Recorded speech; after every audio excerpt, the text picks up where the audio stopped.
This is Josh Johnson. This is Josh Johnson in 3D. This is Josh Johnson trapped in 3D. What? Ow! Ow! Ow! Help! Ow! Ow! Coming to you live through the interwebs, it's Josh Johnson in 3D! That's right, for 3 months only in 3Ds, Josh will be traveling the country to bring you 3 dimensions of hilarity. So sit back, pop some corn, put on those glasses, and enjoy the show! Showed up actually in 3D and previously recorded in front of a live audience. I've been trying to make more friends, and I feel like sometimes the way that friendship starts can be unsettling because friends have a responsibility to each other, and sometimes the responsibility comes before the friendship. So something happens, and then you're like, oh, as a friend, I should step up. But I don't know what type of friends we are, so I don't know if I have to step up like this because this is the first test. Like, you know what I mean? Like, this is where we find out if we're friends or people who have each other's number. I was in an Uber, and when I was in the Uber, got chatting with my driver. You know, it was a long ride to the airport, so we're just over here, you know, commiserating about some stuff. We talked about politics, talked about like background, everything, how we grew up and stuff. And then I heard a noise, and it was like it had like I don't know how to describe this because I don't know cars that well, but just know that, just imagine, I want you to close your eyes and imagine you're in a car and it's going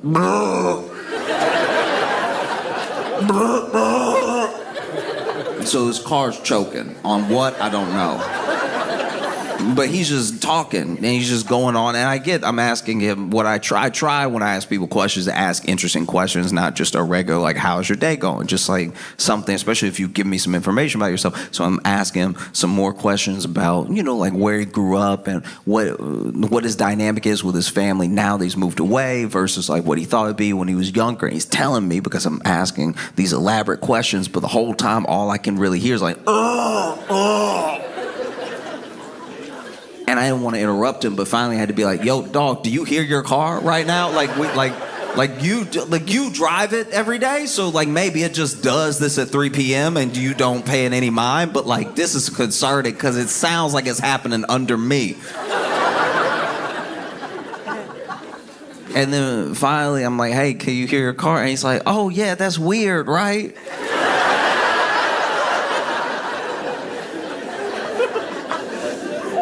I was like, in my head, I'm like, have you been hearing it the whole time? And you just weren't going to say anything if I didn't say anything? And then we broke down. Yeah, the car broke down. And the way the car broke down is it wasn't all at once, but we started to go slow when I could tell his foot was on the gas. Like I could see him like kind of giving it a little bit, and we were still coming to a stop. And so I was looking out the windows and everything because I noticed all the other cars were going pretty fast. And finally we stopped, and he's like, "Oh man, oh I guess it was really serious." And now I don't know what to say in this situation because I'm like, yeah, I guess so, but I don't know anything about cars. Like, I wish I was that dude that could be like, we'll be out of here in a jiff. Pop the hood. You know what I mean? Like, I wish I knew about cars so bad. Sometimes I see cars and I'm like, I think the engine's in the front. Like, I don't know anything about cars at all. Like, even when they change the oil, I never really know what they're doing. You know, I used to go to Pep Boys with my mom, and then she'd get the oil change, and they pull that stick out. I don't know why they have to have a stick in there to make sure there's oil in there. They pull a stick out, and they look at it with the rag and be like,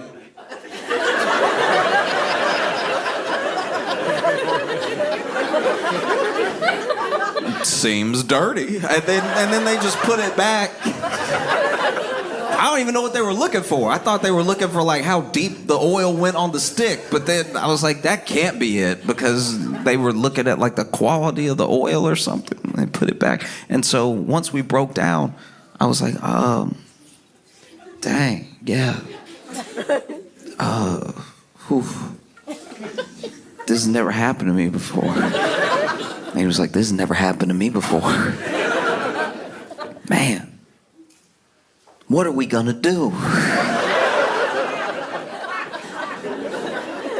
I was like,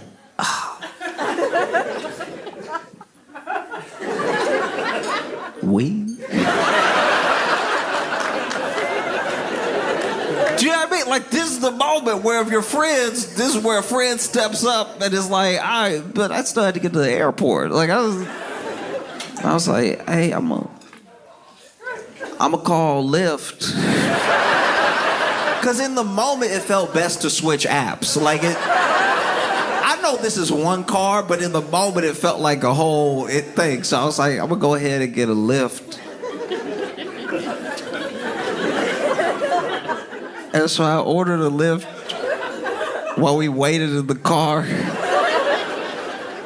And I felt, the whole time I felt, wow, I was like, should I offer to give him a ride? Like, no, I just mean, he was giving me a ride. And then my Lyft came, and you know, the pickup spot is you usually standing outside. That's why that felt bad for my Lyft driver, because this dude pulls up and sees me get out of a car.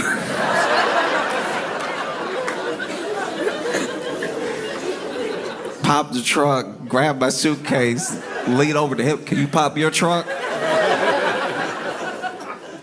Then I sit in his car and we drive off, and then I look back and my Uber driver waved.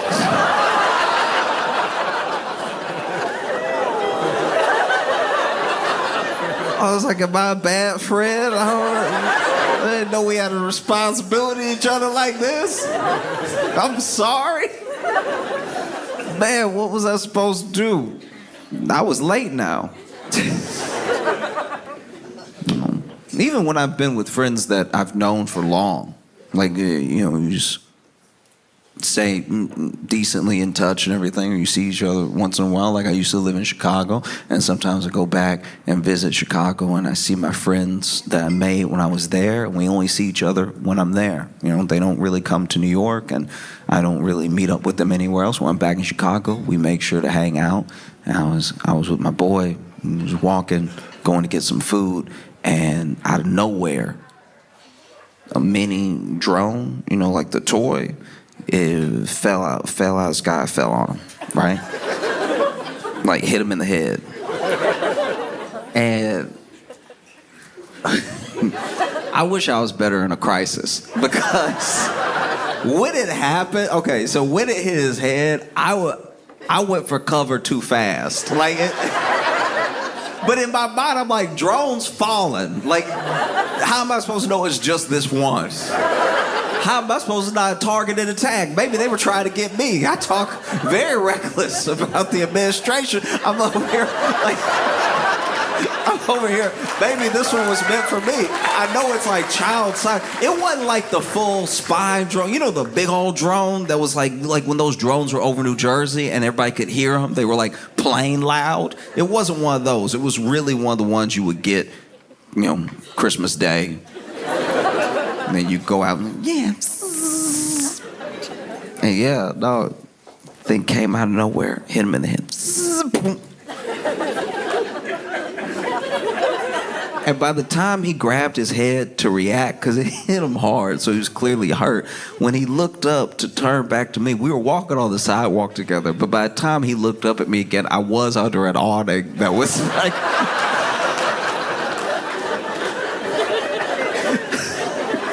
Look, I hate being a coward, but it makes you fast. You know what I mean? Like, I was really knees to chest with it. I wasn't even sure it hit him by the time I ran. Like, man, you ever start dodging before something even coming at you? Oh! Dad. And once again, my friend over there, and he even had like a touch, like a little touch of blood from a cut, like behind his ear and everything. And he was looking at this thing, it's in pieces, shattered. And he, you know, I knew I had better self-preservation skills than he did, because this is the one. He the dude that got hit, and it still took him a while to be like. This dude got hit, was like, oh.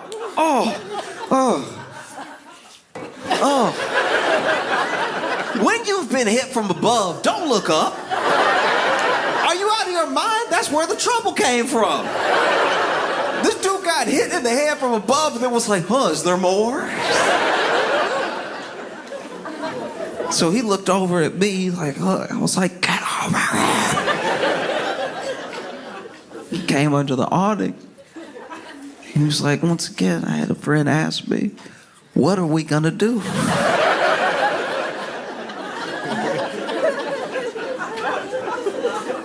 And I'm not proud of it.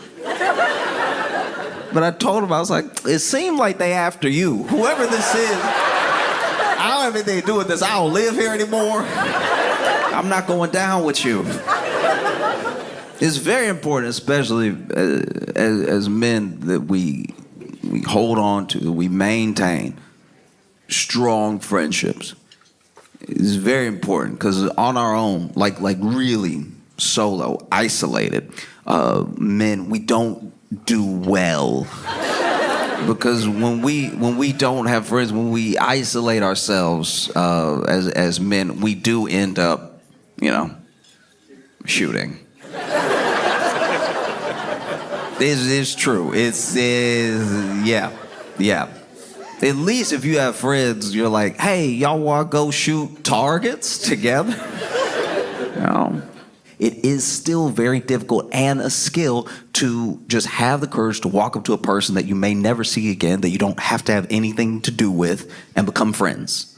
Like I even look at myself, and I have friends through comedy that I wouldn't have met if it wasn't for comedy, because comedy's the thing, that's the main thing we had in common.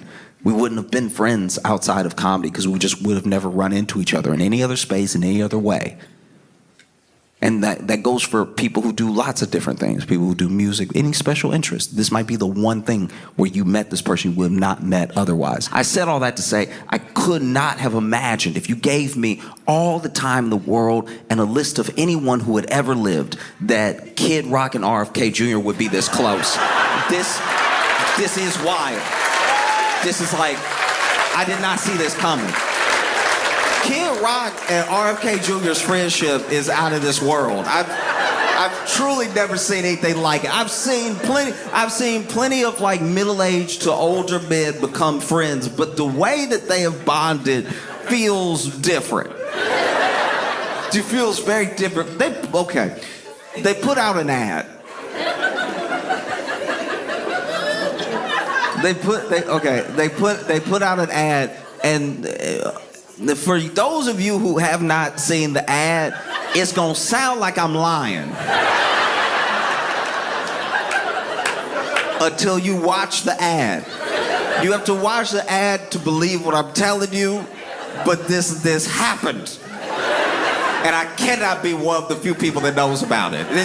It went viral. This is what's annoying about viral now, is that it went viral in a way that still didn't hit everybody enough for everybody to talk about it. Because then there were people who saw it that you could see that day who saw it and who hadn't seen it. Because the people who saw it were like...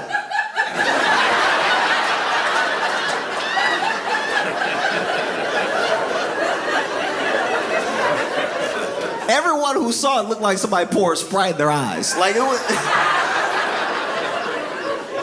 I remember I was watching. It was confusing more than they. Okay, so RFK Jr.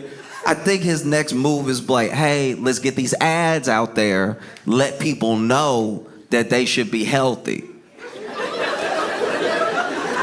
Which is usually something you have to make an advertisement for. Like, I can't believe they're spending real money. They're spending like Super Bowl commercial level money to be like, yay, yo, hey, remember apples? No, yo, hey, look, they still here. Don't forget apples, all right? Like, put the Oreos down. We're not going to do anything to take all of the toxic chemicals out of the candy and the cookies and the stuff, but put it down, even though it's incredibly addictive. Pick up an apple that's probably genetically modified. Just apple. Just remember apple. And so this ad starts with Kid Rock and RFK Jr. shirts off, right?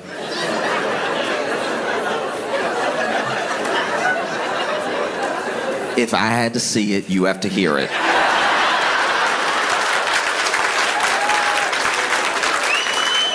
Over here groaning already. It's gonna be a long night if you're over here.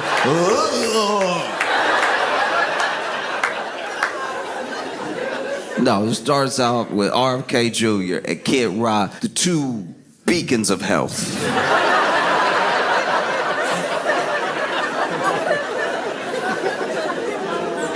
Like two of the healthiest people I've ever seen. If you had just met people and then you saw them, you'd be like, that's people and health right there. The ad, it starts with RFK Jr. and Kid Rock flexing shirtless for a different camera. They're not looking at the camera filming them, they're over here.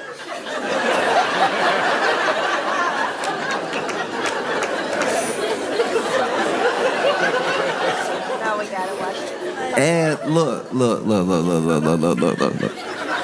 The olive branch that I do have to it is true. It's just a fact that RFK Jr. is like 70 and he is ripped. That is happening. He does have muscle.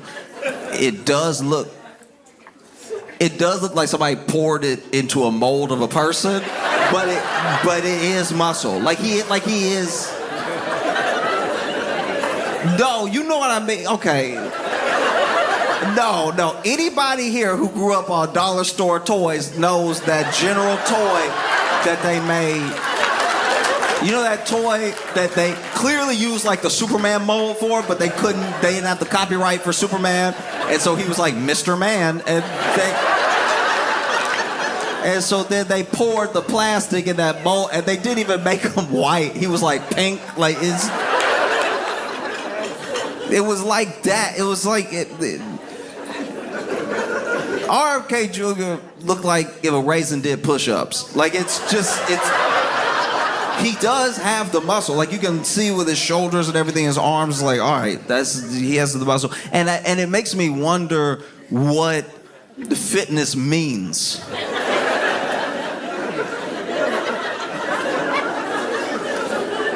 Because he does look like I'm being honest. I'm just trying to be fair.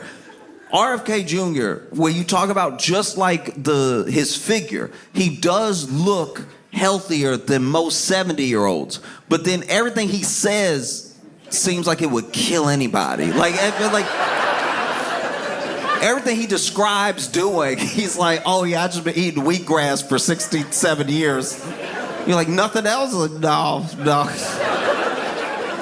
And that's not even, that's a bad example because that's not actually a true thing he said. A true thing he said was that he eats roadkill. And it's like that, all right, I feel like that would take me out, so.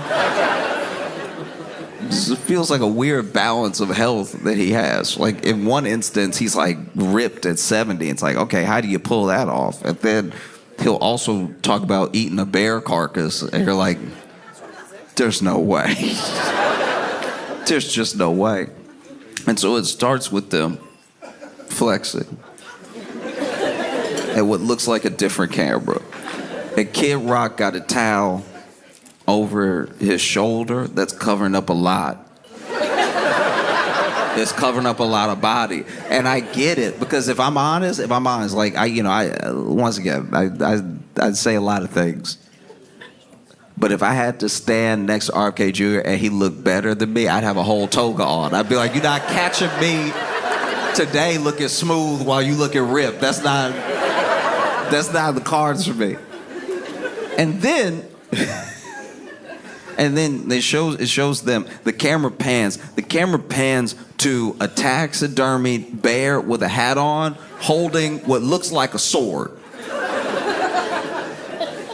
And that's when I started to lose where we were doing health. If the ad, even if the ad was like 2 seconds and was then be like, ugh, and then it was make America healthy again, I'd be like, all right, that's weird. But at least it was all about like looking a certain way. Once I saw the bear, I was like, uh-oh, what? What's happening? And then it said like Kid Rock and Robert Kennedy Jr. present. And as soon as it said present, you could hear Kid Rock in the background doing one of his songs. The way they layered the ad as far as like just sonically, like the mix is insane, and then visually too much is going on. Because then you had a Kid Rock song play. I don't know what he was saying. So that's in your ear, right? So if you had your AirPods in, you're like, who in the room with me right now? Because it doesn't look like a music video for what they do.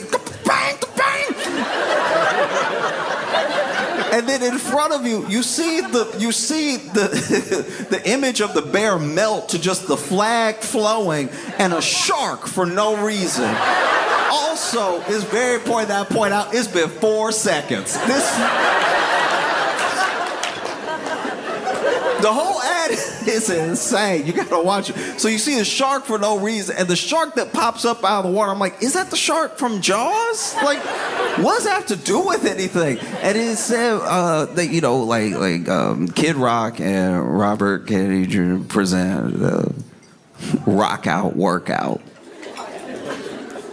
And then you see a bald eagle, once again, for no reason. Found footage, it looks like, of a bald eagle flying. And then they cut to RFK Jr. and Kid Rock walking, like, away from the camera. We're looking at their backs now, walking away from the camera in slow motion. All right? The problem with the slow motion that they did is that it seems like in real life, Kid Rock and Robert F. Jr. were just walking slow. So it's extra slow motion because it was slow movement. So what are you slowing down? If they had been running, you'd be like, oh, they about to get it because it's slow. But they were like...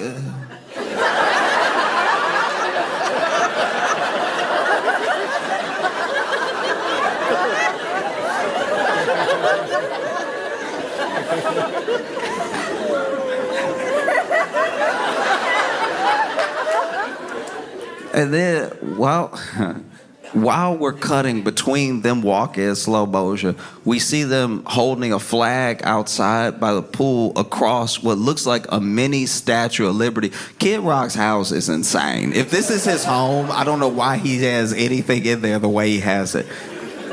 And then Kid Rock is taking his shirt off, once again, in slow motion. It's up in the air. And then right as he's about to, like, pop RFK Jr. on the butt with his shirt, we see flames, just flames like an explosion. And then it cuts to them working out as RFK Jr. doing the curls. And once again, RFK Jr. has, like, genuinely, like, has a strong looking body.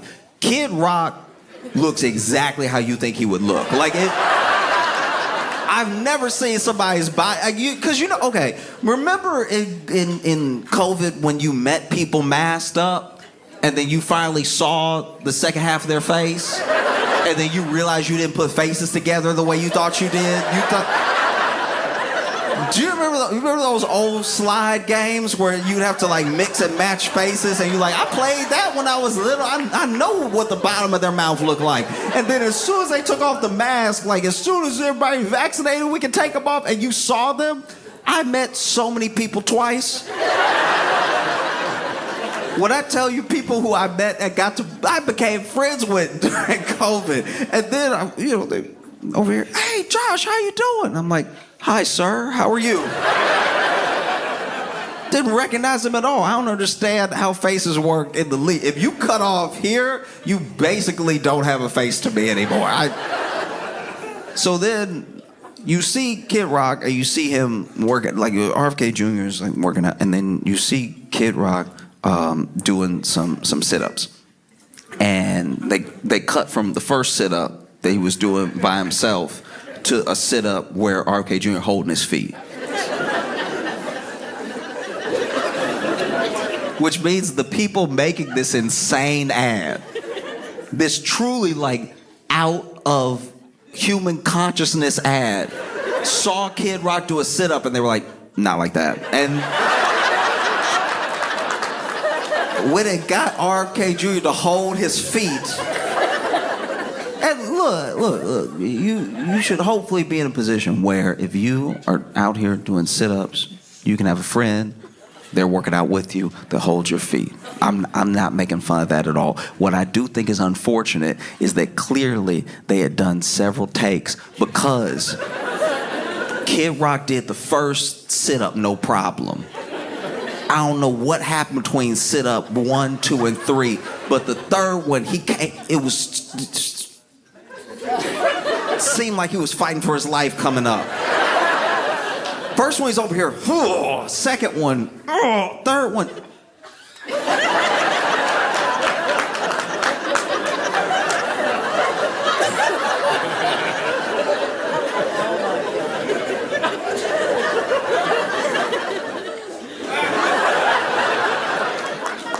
I was like, y'all just use the earlier takes. Like, y'all already had flames for no reason. Why do you have to use the actual take of him struggling a bit?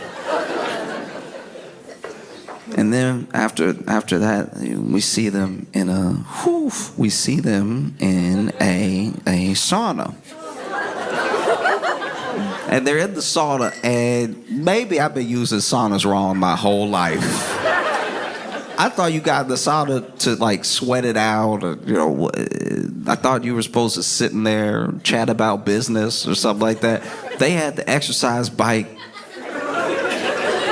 in the sauna, which seemed like a guarantee for a heart attack. That seemed like heart attack recipe right there. Just get a sauna, get exercise bike, hop on and die. And so they took turns. Whoever was on the exercise bike was, looking at the camera, and then the other one would just be in the background of the sauna doing push-ups. And I was like, all right, I guess if you're trying to sweat extra, this makes sense, but I've always just sat in the sauna. Right afterwards, RFK Jr. walks out of the sauna and jeans on.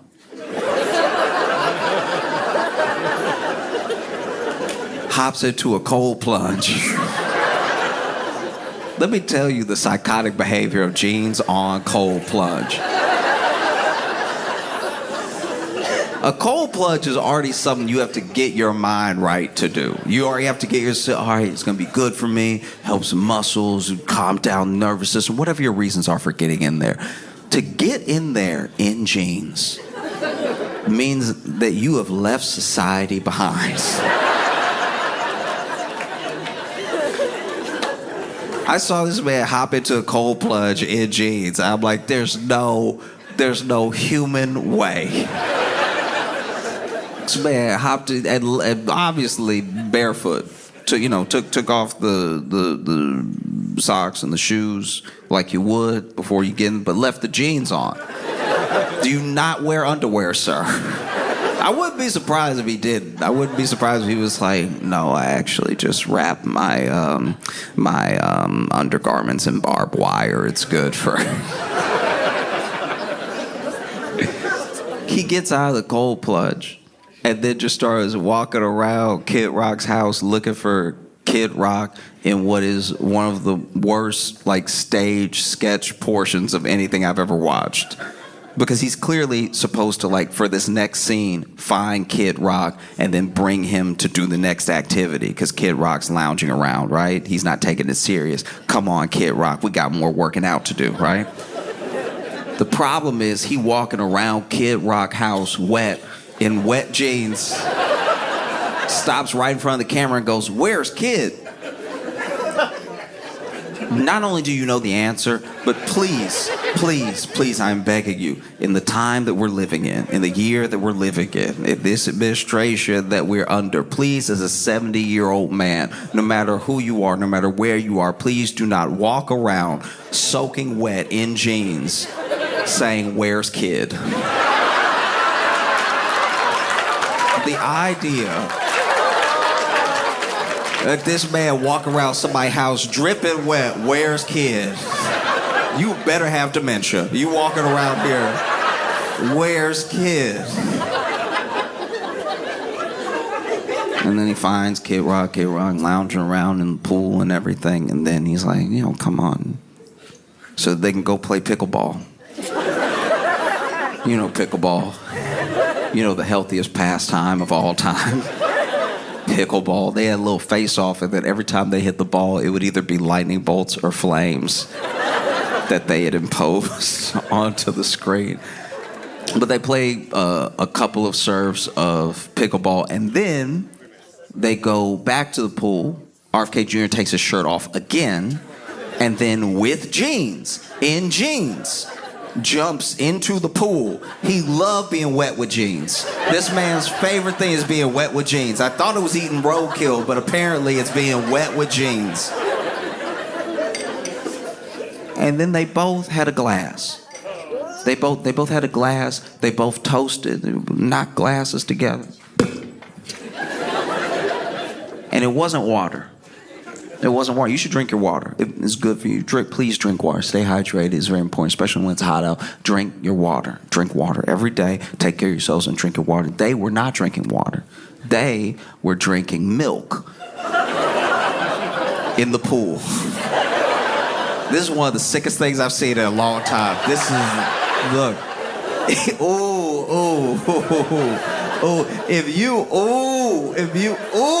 If you come to my house and drink milk in my pool, I'm calling an exorcist. I'm calling an exorcist immediately. There's no way you should be drinking milk in the pool. I was raised, personally, I don't know about y'all, but it's hard to tell what was like actual passed down wisdom and what was just stuff people told you when you were little. I was told you shouldn't eat or drink 30 minutes before you get in the pool. I thought that they were like, don't do that, you'll cramp up. My mom would tell me that all the time. Don't get in the pool if it's been less than 30 minutes since you ate or drank, you'll cramp up in the pool and you'll die. And the confidence with which she told me I'd die was startling, because I'm like, but you'll be there. Like, why would I still die?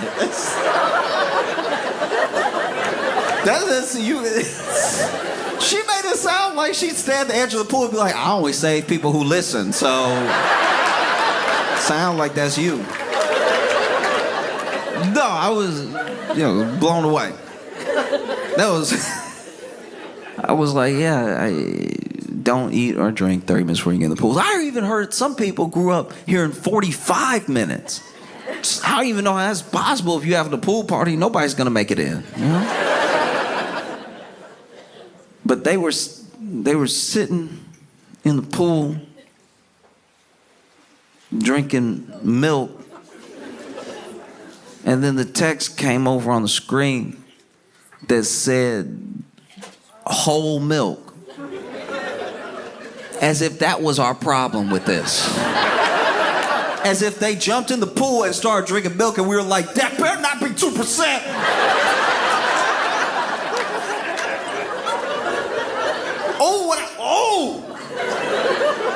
I'm gonna lose my mind if they drinking 1% milk in the pool right now. They even had the whole milk font they used was also disgusting because it was dripping. It was like, remember the Goosebumps font? Like, it was that. It said that, but whole milk.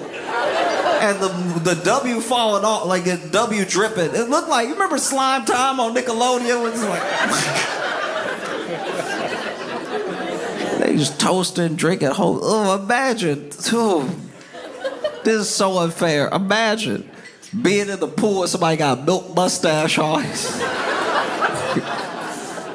No. If you ever in the pool with somebody and they got a milk mustache and then they go under the water, drown them. Like, that's not somebody we need back up here with us. That's insanity.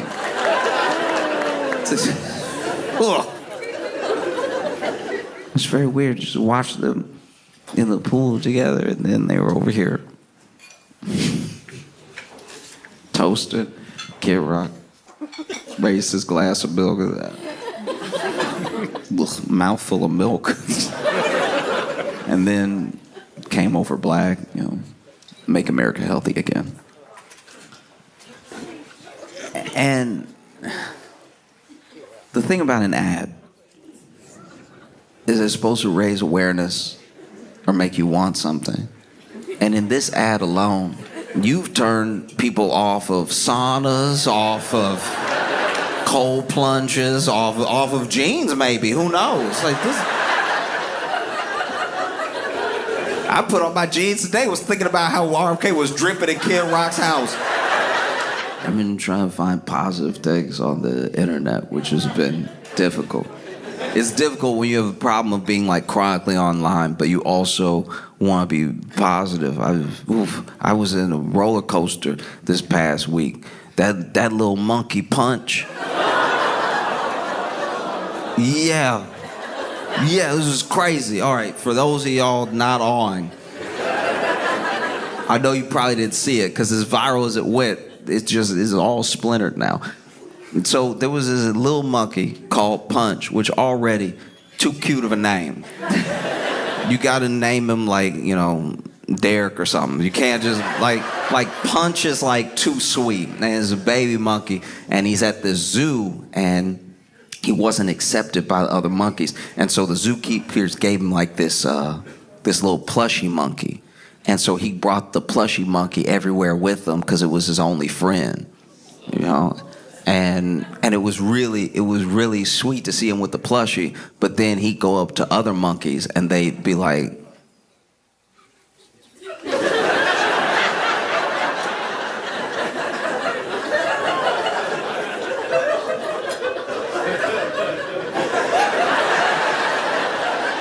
like some of the monkeys are actually bullying him, which was really sad to watch. He was running from me, he was scared and stuff like that. But then every once in a while, he'd walk up to the monkey, and then another monkey would be like,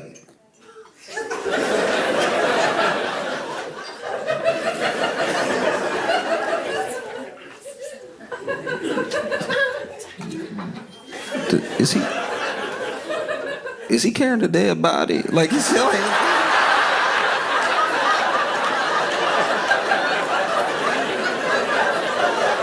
I couldn't decide if the monkeys didn't like him because he had a toy and they didn't, or didn't like him because they didn't like how attached he was to the plushie. But then there was a part of me that was like, no, if you're a monkey, you don't have any concept of what like a plushie is. So they're probably like, I think this little one, they named him Punch, he probably killed.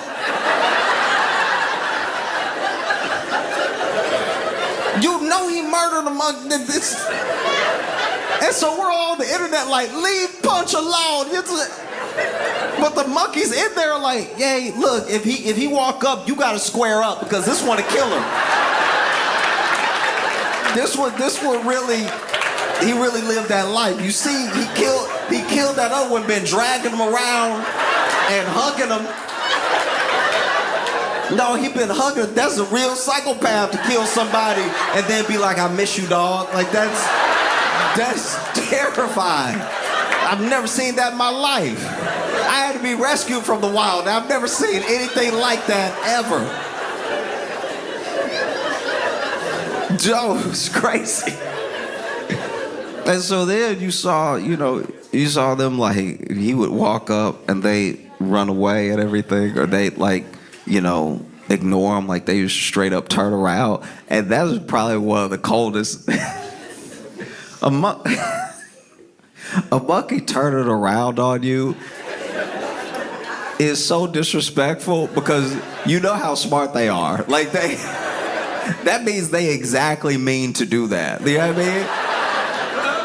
Sometimes my dog will fall asleep with me on the couch and he'll fall asleep close. It's very sweet. He has his little legs like on my chest or something like that, and I'm watching TV, I'm laying my head on the pillow, and then he'll fart.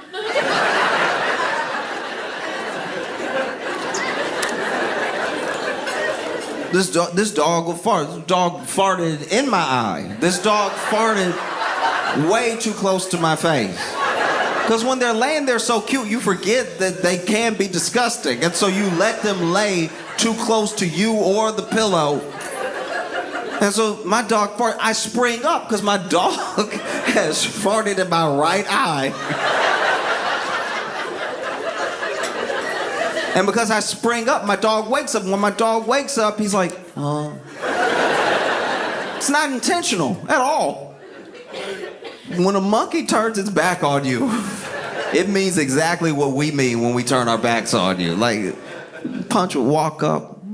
Hey, y'all. How's it going? They turn around. At first, when I first saw it, I got mad. I was like, y'all leave, just let Punch hang out with you. Y'all not going anywhere. It's a zoo. There's nowhere else for you to be. You might as well make friends. You got your mind just over here ostracizing little Punch. That's why he got the plushie now, because y'all not nice to him. But now, when I think about it, you know, like, let's say Punch is right here, and then walks up, and he's like, hey, and then you turn around. Maybe they weren't turning around like, Maybe they were like,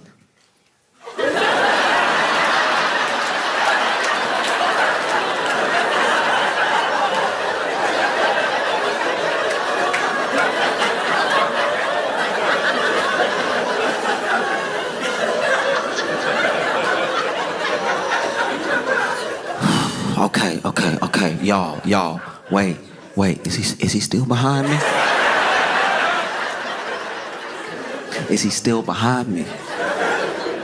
Well, if you don't know, look.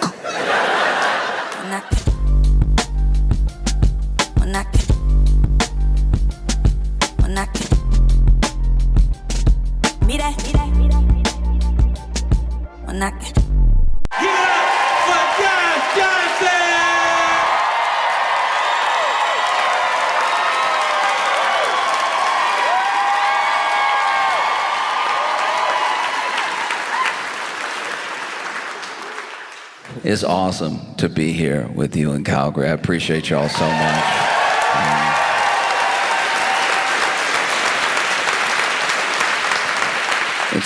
It's really great to be here in Canada to get a break.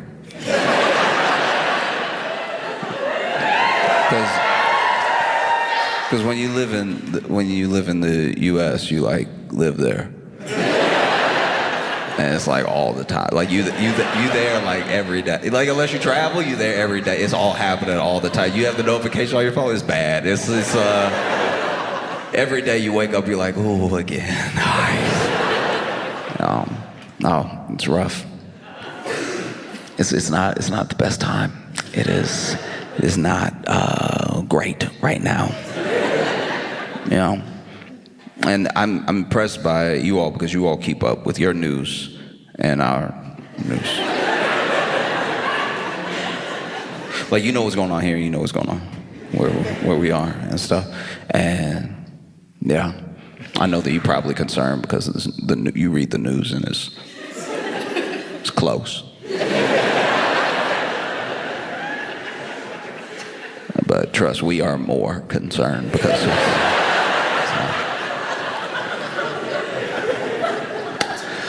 When I was a kid, there's this kid, I was just call him Laquan because rhymes with his name. But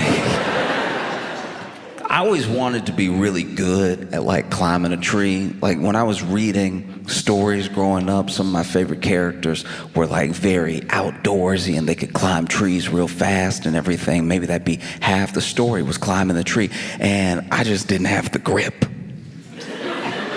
Out of fear of heights, I would just slide down. I didn't have it like that, but Laquan was fast. Was like, you know, up here, and just knew like where to put the foot to get the hand. To just had like an awareness of everywhere that his body was, you know, and he was able to get really high. And then one day I was seeing a neighbor. The neighbor was like, "Did you hear about Laquan?" I was like, No, I didn't hear what happened. He was like, "Oh, he fell out of the tree, you know, and basically he got really high, but then a branch snapped, and so he had fallen, and then he bounced a couple times, and then he bounced between branches and just kind of hit every. You ever played pinball?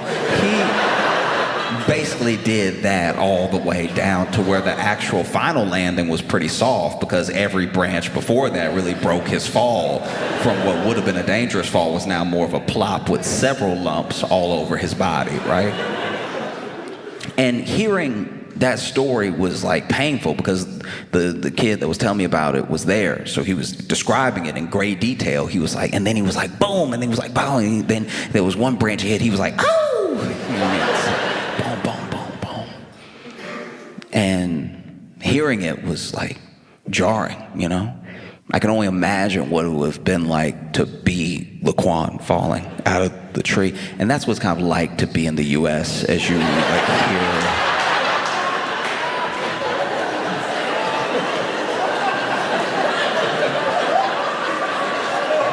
Boom, boom, ow! Boom, boom, oh! Boom.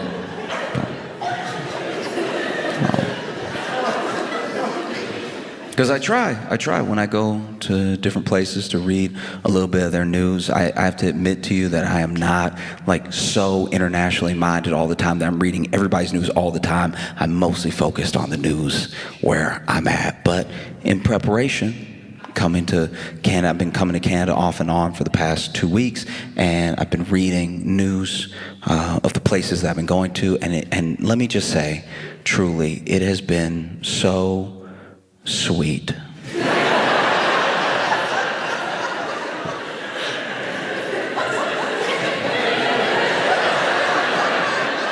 It has been fundamentally adorable to read and watch your news delivered with such earnestness, as if these are real emergencies.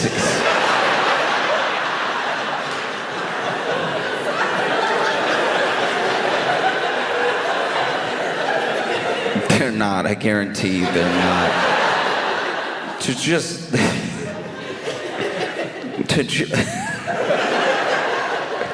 the way, oh, okay.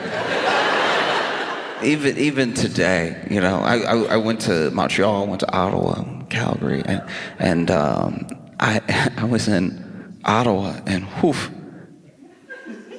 just watching some local news, reading an article, and it was like a man was pulled over speeding.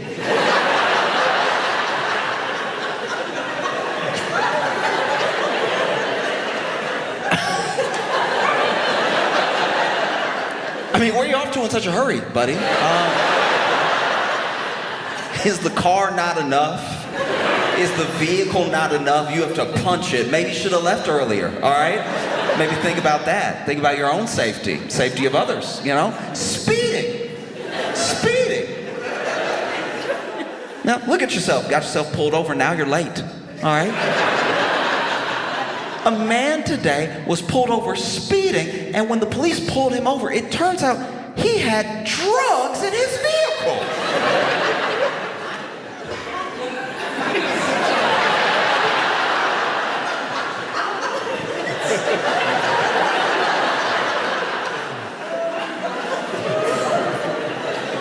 I just think about the parents, you know? I think about... Sure, he was 45, but where did this start? Oh, something must be going on at home, you know? You know, because marijuana is legal. He had drugs. He had narcotics. You see that news and you're like, oh, that's adorable. No. Meanwhile, you'll turn on the news, living in the States, and they'll just be, a man in Kentucky found dead, just legs. We don't know where.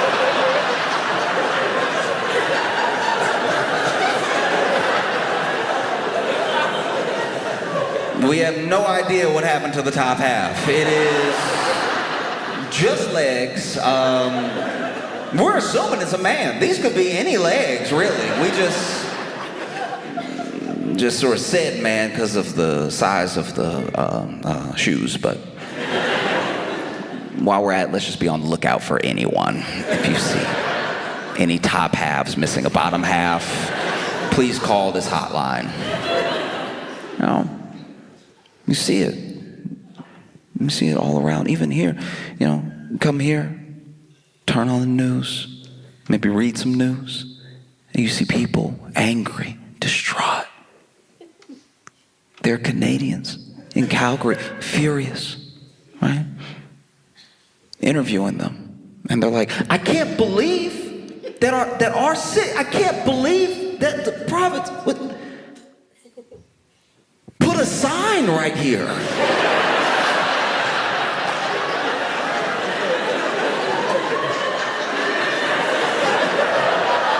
A sign right here, like a sign right here. I've parked here for years. What are they thinking? This is what happens when you lose connection to the people, all right?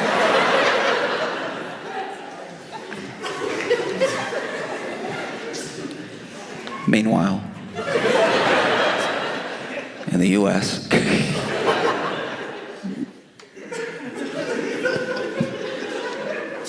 Trump is trying to defund Elmo.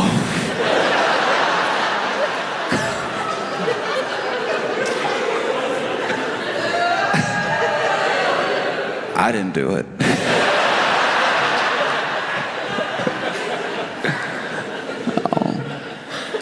No, it's up for everybody. Bert, Ernie, Cookie Monster, anybody can get it.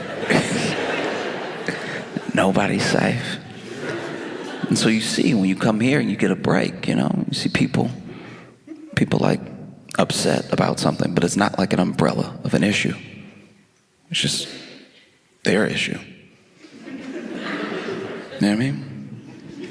There's just something going on with them personally. That's refreshing. It really is. As small or as big as the personal problem is, it's nice, you know? It's nice to be able to talk to someone and get a sense of what's wrong with them. They're not having a good day. They're not happy, very angry or upset, but you're getting something from them that isn't this thing that it feels like no one can do anything about, you know? You know, like, met a man in Montreal, and we just casually started chatting, and he seemed like something was wrong, and I don't know what led me to do it, but I was just like, are you, like, how's your day going, you know? And he was like, she left. Meanwhile,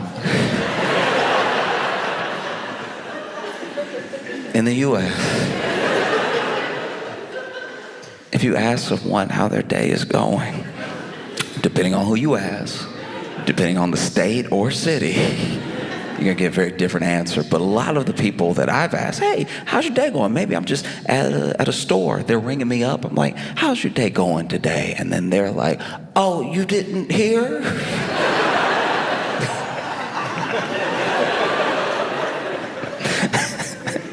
You didn't hear? He's outlawing reading. It's over.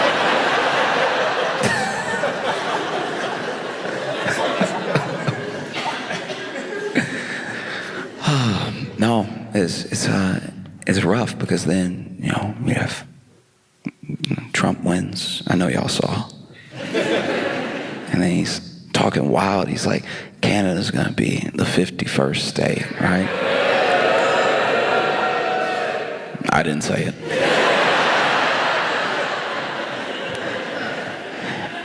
I do think, though, that one of the reasons, even the dog, even the dog. Dogs don't even have an understanding of like geographical boundaries or borders, and even the dog.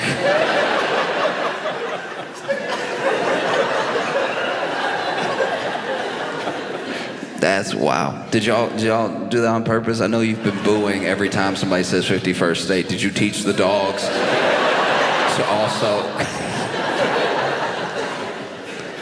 I think one of the things that did happen with that is that he said it in a way that was so glib and was so dismissive of not just Canada's like autonomy, but also he didn't even try to woo you. And I think it's because it's a hard sell. You know what I mean? You're telling me you don't want to be part of the United States, you don't want to get shot for free?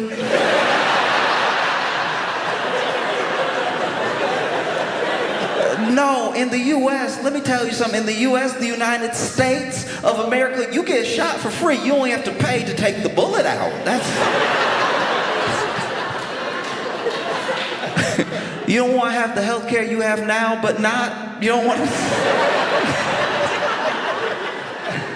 No, you don't want your 12-year-old to read at a 12-month-old level? Why? You know, I look around, I ask, why? You don't want to pay thousands and thousands and thousands of dollars to an insurance company that will act like they don't know you when you call to fulfill your claim. Come on. You know, you don't want to make the only food you can afford, food that you kind of don't even question what meat it is after a while. All right. To each their own.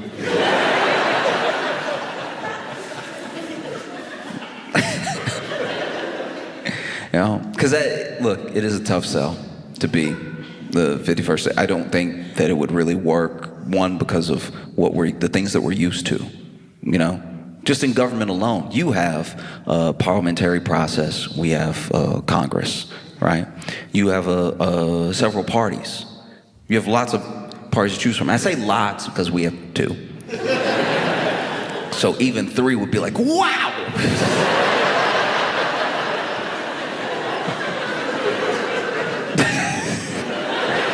You know, like more and more of the U.S. when you travel, it just feels like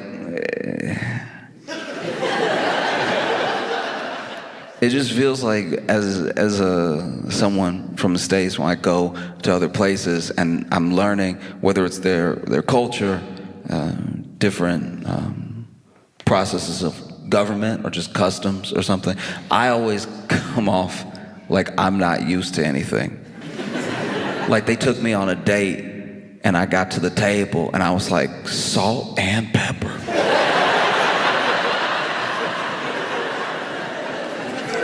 Because that's what I'm used to. That's the totality of the spice rack of American politics. You get your salt and you get your pepper. Meanwhile, y'all have paprika. You know.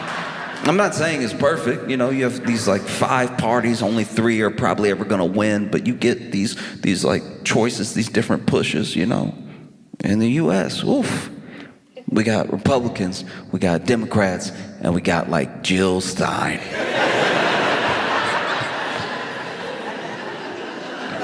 Like I've been learning about your parties. I really didn't realize how much deeper it went as far as like the seats and the majority, and that no confidence vote is a pretty big thing. That's crazy. A no confidence vote, okay. Look, because I found out about no confidence, and I was blown away. So basically, I know you live here. I'm not telling you what it is, I'm telling you how I found out what it was, right? Okay, so with the no confidence vote, which is basically, if I have it right, it's when you have your like leadership party in power, but everybody is like, they're bad. Like, this is horrible. I don't even know if they know what they're doing. And then you talk to them in interviews and they're like, look, we don't know, but we gonna figure it out. And so then you have no confidence in them. So then, you know, they get pushed to a no confidence vote. They get that no confidence vote. Then, you know, you have to rejig the government. Basically have to be like, all right, y'all are not it. Let's get somebody who is it, right? And that, as like someone from the States, that blows my mind. that you can just not have confidence.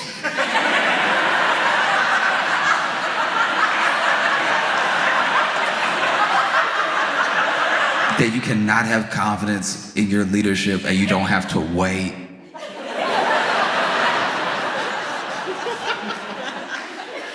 Because trust me, it's not just this election. There have been plenty of elections throughout my entire life where people voted, somebody won, and the confidence dwindled within about 6 weeks. And then we were like, oh, in 3 years and some change, you're gonna find out how we the people feel. I hope you're ready for that.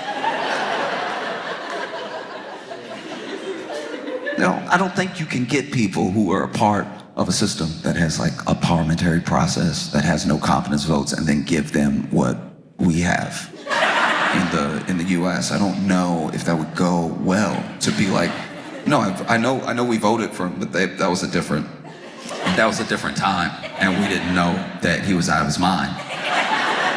We didn't know that he was completely.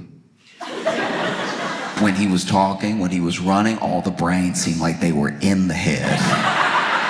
And so people were like, I like what he said, I think, yeah. And then he won, and then we realized that the brains were gone. And now we have no confidence, and we should do something about that presently, right? Before there's no food on the shelves. A lack of choice was how I knew I was broke. Yeah, I mean, when I was like out on my own for the first time, I had a choice between these 2 types of cereals I could afford. One was like a little corn pop thing. Whatever it was the only ingredient was high fructose corn syrup. And then there was this other cereal that was like, okay, I'm positive it was for people. I'm 100% positive it was for people, but it was built like dog food, okay? It just had a very pellety look to it. It had when you poured it had the brrr of like pellet. Didn't help it also went in a bowl, right? And that was what I did, back and forth, because I was broke. And I just had these 2 choices. I could just go from one to the other, and one got me real like jittery and excited, and I usually crashed by like 2 p.m. And then the other one definitely felt like I should be barking if I'm eating it. Then I got a little bit of money in my pocket. Ooh, I got spoiled for choice. Then I didn't even know what to do. I'd buy some cereal and I'd be like, it's good, but it's not the best. It's fine. Completely forgetting it could have just been these 2. No, that's what it feels like. Look outside looking in, that you have like a whole parliamentary process. I'm not saying it's perfect. I'm sure you have your problems. I get that. You don't tell anybody, but I'm positive that you have your own problems. I get it. And I understand people's frustration. I know that there's been strikes in Canada. I know that there are people that are worried about housing. A lot of the same things that people are worried about in other countries. It's not as if I'm projecting some like absolute heaven and haven onto you. I know that it's a country full of people and people have problems. It's just we have more. It's a lot, yeah, I mean. It's a lot, and I don't think that it would work, you know, because even with a prime minister versus a president, your prime minister still fits in that legislative branch, you know. There's a lot of things reining your prime minister in, no matter who they are, and a president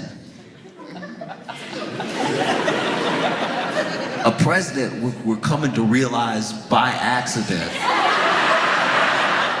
is a king. That's a king. We thought we left, and we really did. We were like, we don't want a king. Get out of here, Britain. And Britain was like, all right,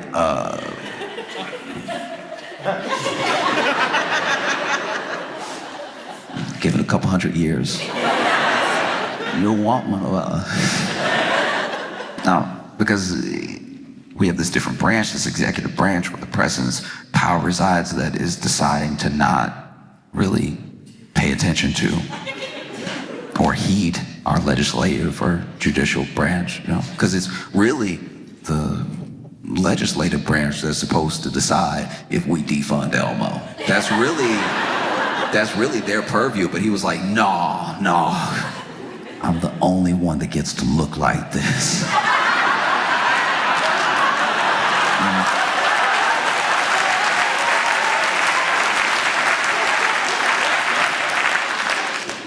You most recently had a decision to make. You most recently had an election.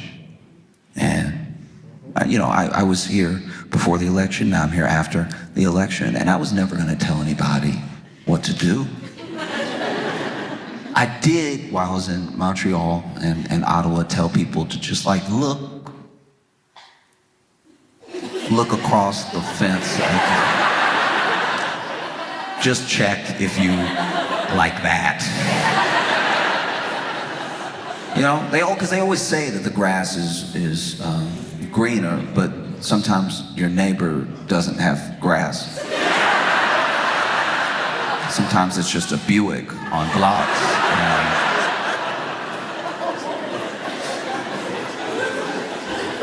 And that is tough. Because then our news would become your news. Because look, don't be wrong, like I said, I'm fully aware, and I also believe I'm open to the ideas that Canada has problems I'm not even aware of, right? There's a chance, I'm imagining, right? If you're in the right place at the right time for this bad thing to happen, if you go out into one of your beautiful parks and you where you're not supposed to be, you playing around, it's possible to get bit by a moose. Right? It's not all roses and bubbles over here. You can really get got over in Canada, right? You could get bit by a moose if you put yourself in that situation. If you really stay in those neighborhoods, you know what I mean? If you're really trying to live that lifestyle, that's what comes with it. But trust me when I tell you, you're not ready for daily U.S. news. Sure, you could get bit by a moose here, but just the other day, a man used an alligator to rob a liquor store.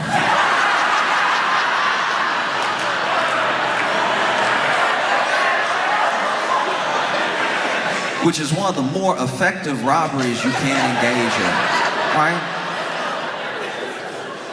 Because you walk in to a liquor store, I'm assuming to buy some alcohol, make a night of it, And then there are people in the US that are desperate. Desperate because we don't share the same social safety nets, we won't even share some of the same attitudes around a network of community the way that Canadians do as a baseline. I know not everybody agrees, and you have your conservatives, your liberals and everything, but for the most part, there's a genuine understanding that okay, healthcare, we're gonna have that, we're gonna do our best with housing, we're gonna do our best with all these things, right? And in the US, it's mostly hey, get it how you live. And sometimes getting it how you live includes robbing a liquor store, going to where you know there will be cash, going there with an alligator that might be a pet. I have no idea.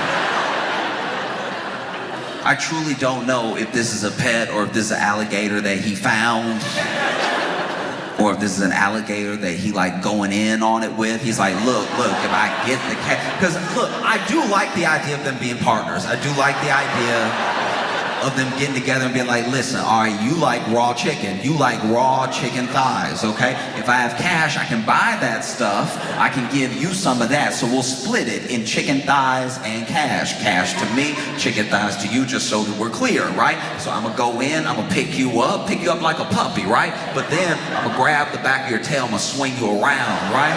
And when I swing you around, I want you to be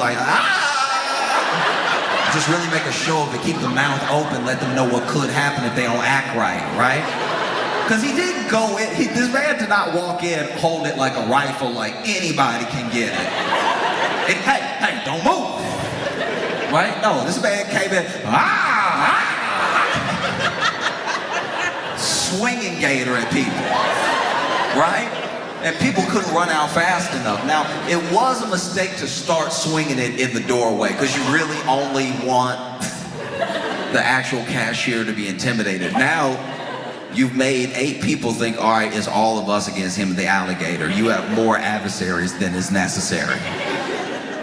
You know, then he tried to get the cash and everything, but it's hard to get the cash because the alligator, he not really thinking like a robber. Alligator was told to do his thing, so he doing his thing. You know, like, like that wiggle that they do,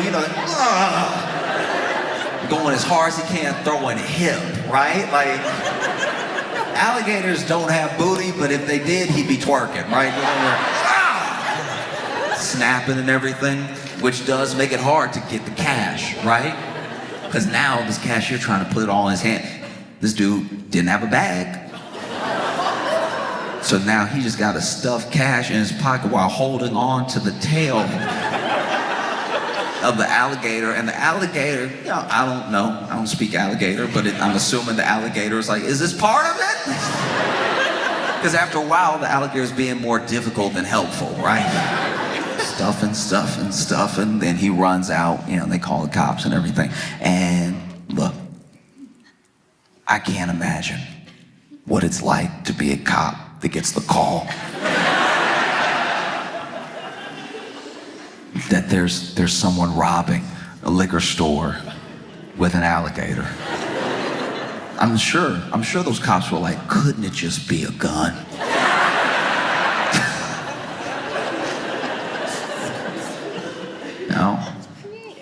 No, you're not ready for news like that. Because I'm sure, look, there's property crimes, there's violent crimes everywhere in the world. You have your crime.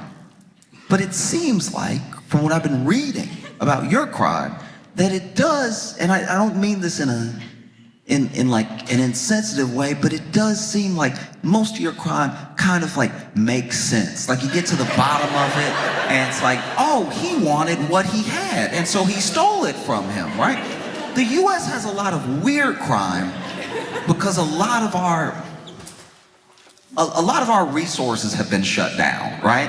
So some of the crime is not necessarily just to do the crime, it's just people doing what they think is necessary in their head that happens to be a crime. Like, a good example was, there was a man who called the police because he broke into this restaurant, right?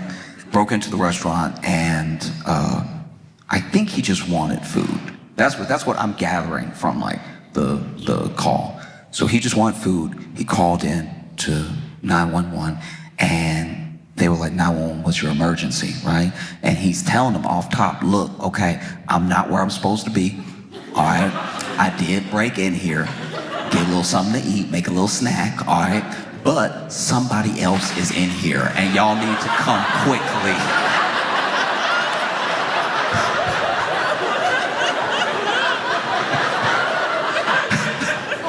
Like, I'm all for a little burglary, but somebody in here being weird, like y'all need to come for real. Oh, I'm scared. Oh, please come arrest me. Because this is my thing as well, is that Canada would only become the 51st state by legislation or by force. It's not going to happen by legislation because even if the more conservative counterparts of your government really wanted it, the people have made clear that they don't want it, right? And so then there would be steps taken, there'd be no confidence, there'd be all these things to stop that thing from happening. And the one thing that I don't think people are counting on is even if there was an attempt to do it by force, people think that Canadians don't fight. But your favorite sport,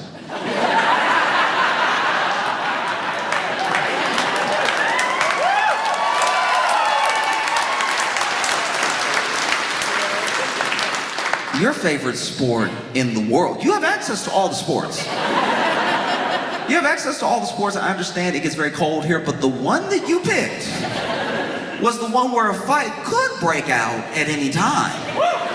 And not just like break out. Like sometimes there's a reason. Sometimes there's a clear, I don't really follow hockey because mainly I can't see it. I want to follow it so bad. Everybody seems like they're having a good time, but every time I've watched hockey, I've had to pretend that I know what's happening. You know what I mean? It's like being tone deaf watching like a singing show, like a singing competition, like watching X Factor tone deaf, and then you're just waiting for other people to cheer, so you're like, oh, they getting it, no. Yeah, actually, no, you're right, they bad. No. Anytime I've watched hockey, I've just seen the people's heads move. I've tried to move my head where their head move, and I try to look at where I think they're looking at and everything. And then you hear the clicking and the clacking of the sticks and stuff. And sometimes it'll click clack extra, so I'm like, oh, the puck must be over there, but it's not. It's not at all. It's actually over here. I don't know what they're doing over there. And then somebody will be rammed into a wall, a clear wall, so you can see. I've never seen only in hockey and adult films have I seen somebody pressed up against glass like this. The way they...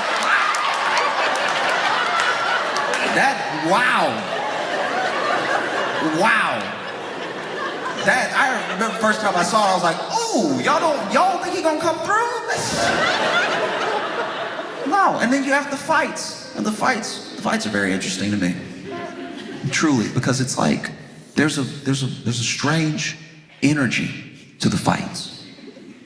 No, you never really know when they're gonna pop off, and sometimes there's a backstory. Sometimes it's like, oh, look, 3 games ago. You don't just have fights, you have drama with the fights. You have a real soap opera to follow. And then you see them and those gloves off. I remember the first time I saw it, they threw the gloves off and I was like, ooh, won't your hands get cold?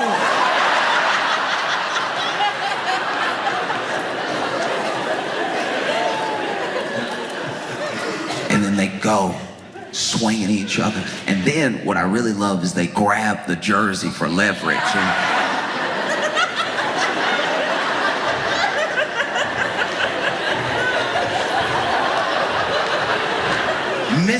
Missing, horribly, missing, nothing but missing, and really try to get close. Come here.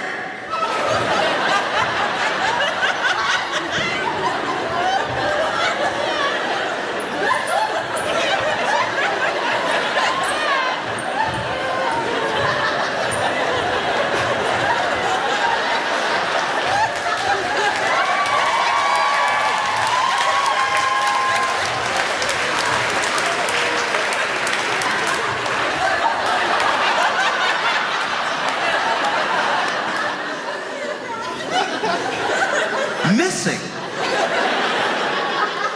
But every once in a while,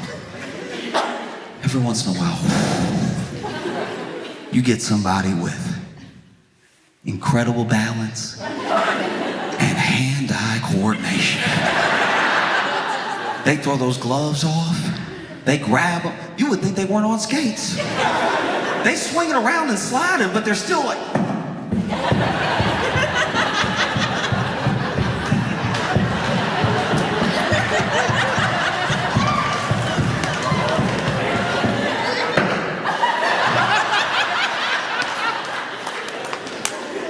Incredible. Anytime, anybody can get it. Incredible stuff. People really believe that Canadians don't fight, that they don't have fight in them. We didn't know you had booze, you know? But I knew because a while back, I saw a news story that took place in Canada, trying to be international. And I saw this news story about a man who was woken up in the night when 2 burglars broke into his home and were trying to figure out what they could take. They clearly hadn't done a good job casing his residence. So they're just looking for whatever, right?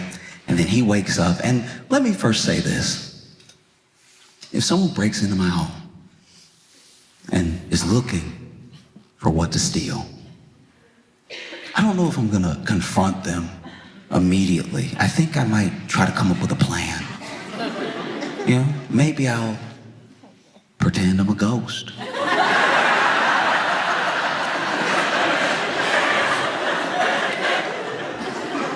They break in, I go to the closet that's closest to a vent.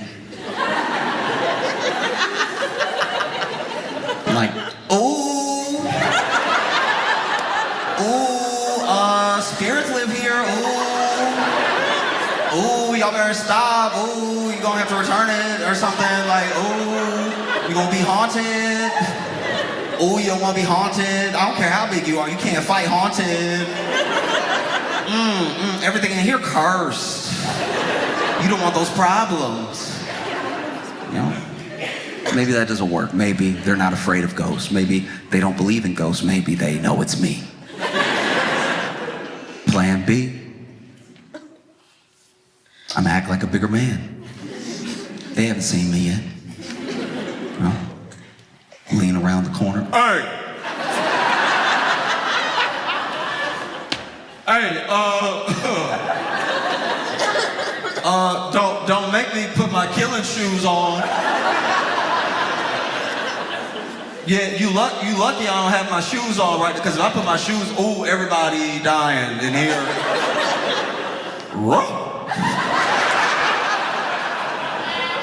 Because that's plan C. To act like my own dog. You know?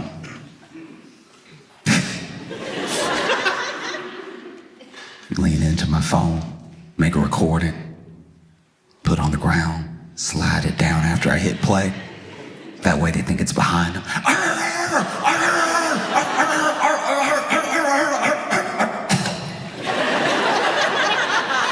I'm probably gonna cough. Trying to bark makes me cough. And then, last resort, yeah, might have to fight them. No, might have to just run up on them and do what men do. And I have to roll up on them real quick and start biting as hard as I can. Yeah, please believe you're gonna wish it was a dog when I get done, all right? I brushed and I flossed tonight, so get ready. No, but these dudes, they broke into this guy's home and they had ski masks on, and I don't know about you, but if somebody already got the ski mask on, it just makes me feel like they're a professional criminal. Do you know what I mean? Like, you got the ski mask on already, I'm like, this is real crime we're dealing with right now. And this dude doesn't hesitate at all. And all he got on is his shorts, by the way. He just like shorts, no shirt, anything, and he starts pushing them up against the wall, and he starts fighting both of them, and really swinging, and they're swinging at him, and he's taking some hits, but he's giving a lot. Just bow, bow, bow, bow. He's like fight juggling them, because he'll hit one, and that one will fall, and then he gets to concentrate on this one for a second. Bow, bow, bow, and then this one gets up. He's like, you can get some too. Bow, right? And then their fight, he puts up a real fight to the point where at first they're ganging up on him. And then they're both like, look, I don't know how nice this apartment is. Maybe nothing in here is worth these lumps we're catching. And so then they try to leave. But he does keep punching them as they're trying to leave. He does just keep whooping ass as they're clearly turned around trying to exit now. He like trying to choke one from behind and kick the other one. And then they run out. They run out of his home. He successfully defended his castle. But then he does also leave. So then he left. I was like, uh-oh. And then you just see in the security camera in his garage, him drag one of them back in. And I was like,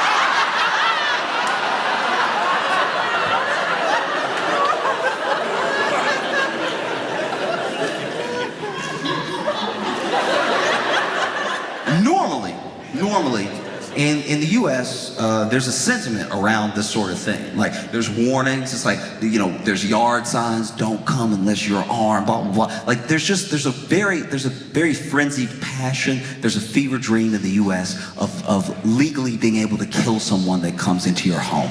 We like it a lot. There are some people that are like, please break in. I want to kill you, right? And that is almost always so that the person who wants to do the killing can use a gun. They want to shoot someone. They want to be able to shoot someone.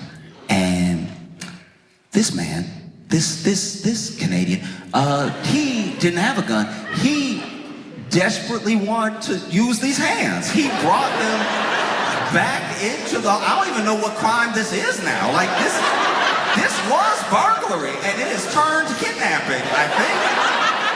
I don't know if it can still be self-defense if you dragging him back in. And dragging him by the top of the ski mask, too, so he over here kicking, fighting going backwards, right? And so then he brings that dude back in, punching, closes the door. This dude tried to get up against the door. He throws it back down and locks the door. And I was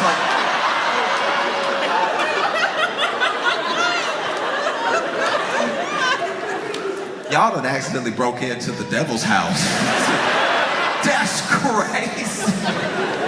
And I think he had one of those things where instead of a key, it was like a combination thing. So as soon as you put in the combination, the lock will start to turn, because that's what's happening. Because now the dude who was the second burglar, he must have been running and realized nobody was behind him. So then he comes back and he trying to get in, and then this dude just keep relocking it, right?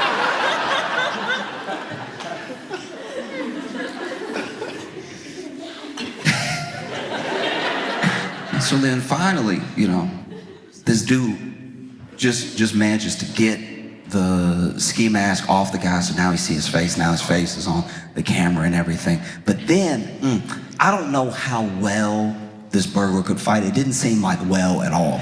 But he does finally, like, create like a little butterfly situation with his legs, which destabilizes the homeowner. So that guy falls to the ground. Then he goes for his own takedown on the burglar, but the burglar swings down, sits, and just has him in like a headlock, but not a headlock that's like effective. It looks like a headlock just so he can catch a break.